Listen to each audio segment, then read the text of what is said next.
J'ai déjà parlé de la notion de respect, mais je voudrais y revenir.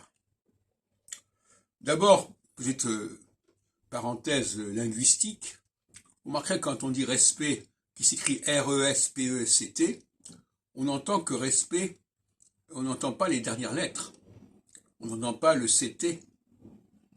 Donc on a une règle du français, puisque l'autre jour je parlais de la savoir prononcer le français, on va dire respectable, ou respecté, mais on dira le respect. Et là, les consonnes C et T, on les entendra pas. Bon, je reviens à mon sujet principal.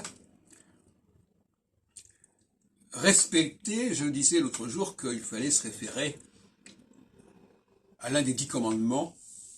Tu honoreras ton père, ta mère, etc. C'est traduit par honorer dans certaines traductions, mais le verbe utilisé, c'est kavod, qui veut dire respect en hébreu. Et on ne respecte pas n'importe qui. Les parents, c'est pas n'importe qui. Donc, là, il n'y a pas de respect mutuel au sens strict du terme. Le respect, c'est respecter ce qui est au-dessus de nous. Or, on emploie aujourd'hui le terme respect, moi je veux être respecté, etc. À quel titre? Il y a des statuts, il y a des conditions de respect. Historiques, statutaires, généalogiques, etc. Donc il ne faut pas que ce mot respect soit galvaudé et utilisé à n'importe quelle sauce, par n'importe qui, pour n'importe quoi. D'ailleurs, le mot respect, dans certaines langues, je crois qu'en anglais, ça veut dire quelque chose, on est dans la, comment dirais-je, on est en phase avec quelque chose. Respect.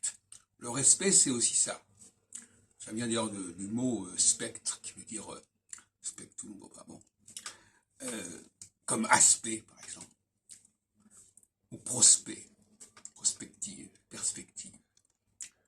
Il y a une notion de spectre qui veut dire regarder quelque part.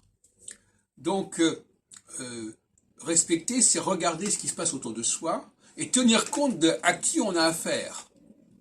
Si je ne fais pas attention à qui j'ai affaire, je serai souvent dans l'irrespect.